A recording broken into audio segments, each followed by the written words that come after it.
So yesterday, I went to a Kundalini awakening ceremony, and what I experienced was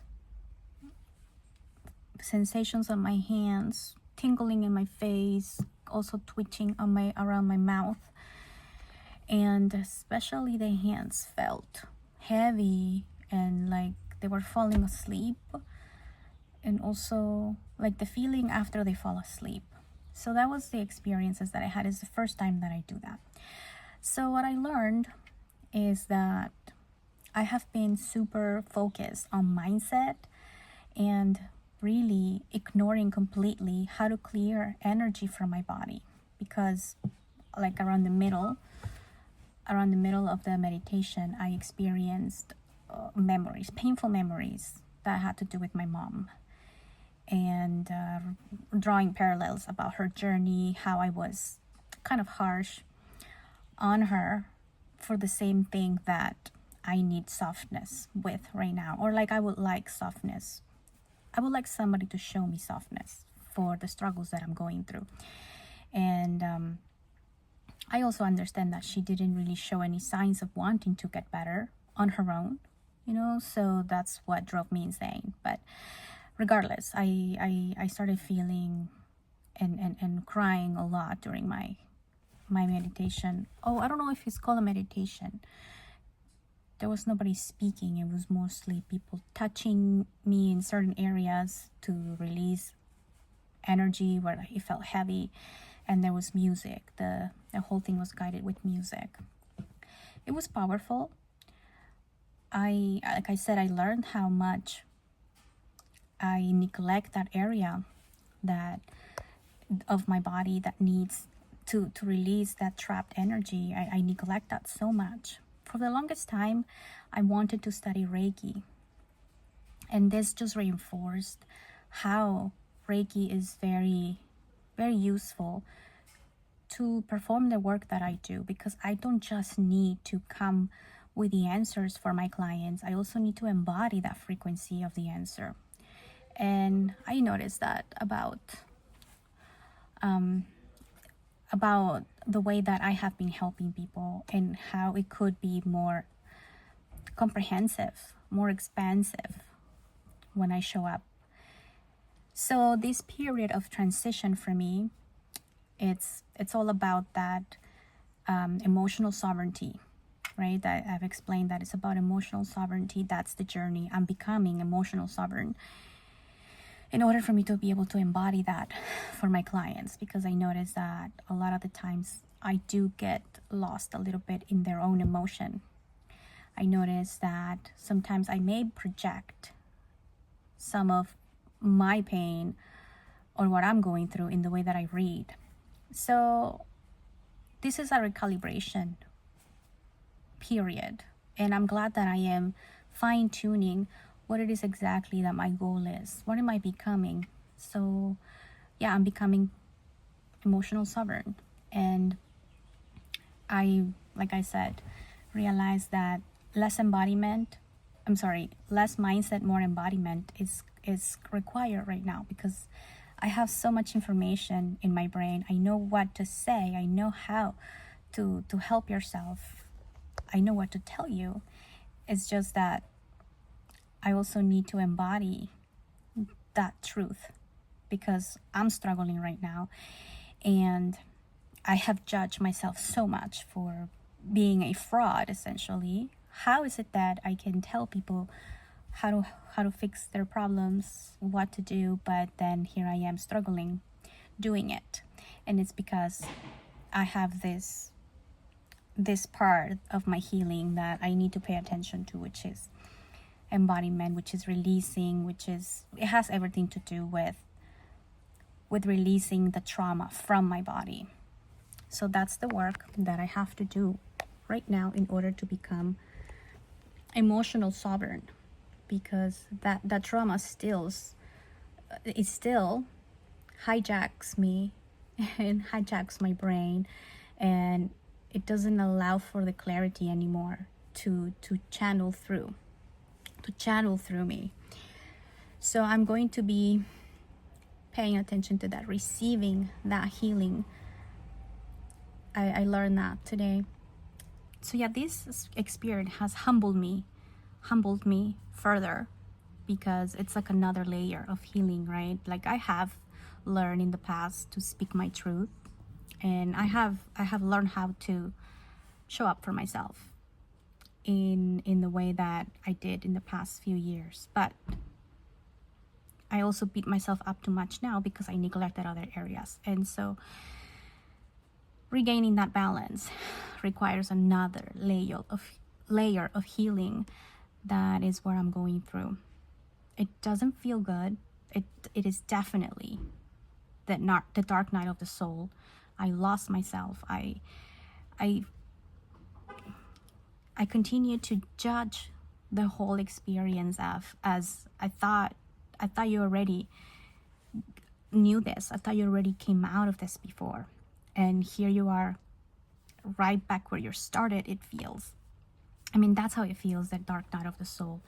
And it is a period in which you question everything again, everything that you thought you knew. So it's a period of deep transformation. What about my values are, about what my values are. So it's a journey back to, again, my intuition. And I have to embody the patience that this sacred period of my life is here to teach me. I become impatient. I want results yesterday. And yeah, this is where I have to walk the walk in the whole manifestation thing that I teach, which is do not get overly attached to the outcome. Just pay attention to what you are becoming. What are you doing? What new habits are you creating that are going to support that next version of you that you see in your mind for yourself? And it doesn't feel good to be a beginner. It doesn't feel good to go through the discomfort of learning.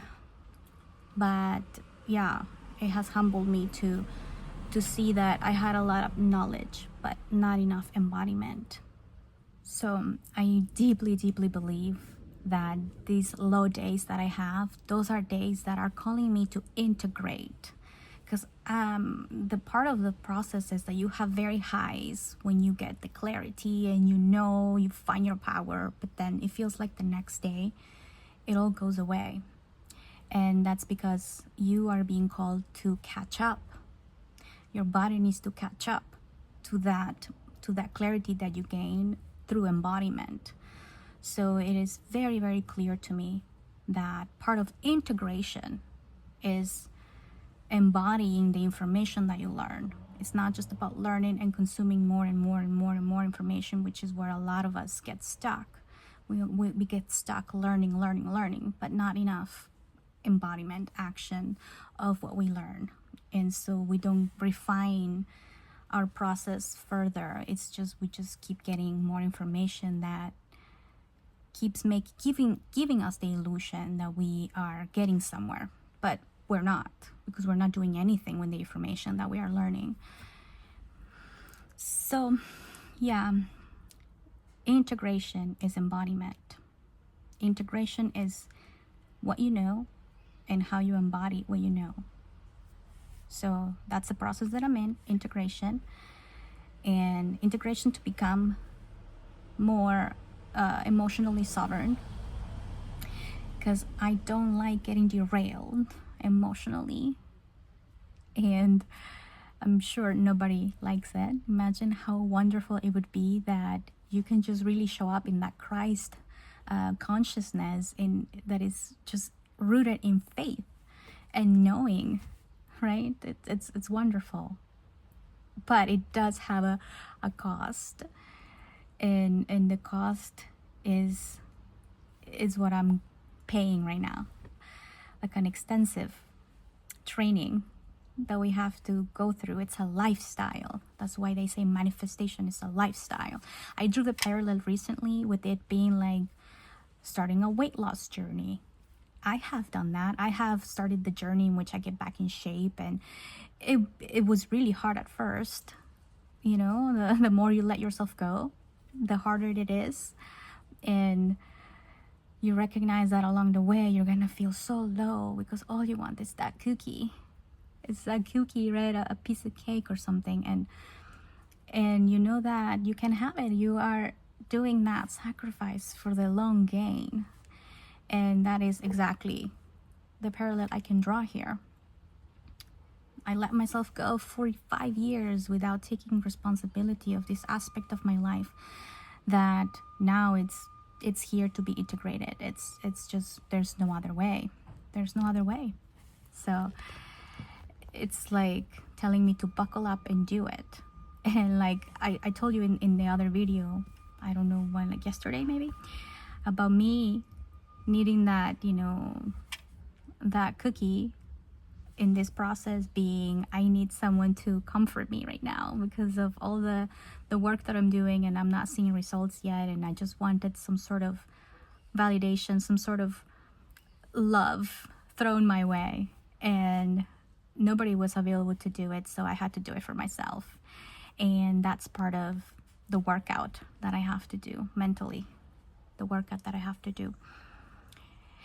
Not get derailed because I don't get what I want in the moment, but stay rooted in the vision of where I'm going. It's not easy.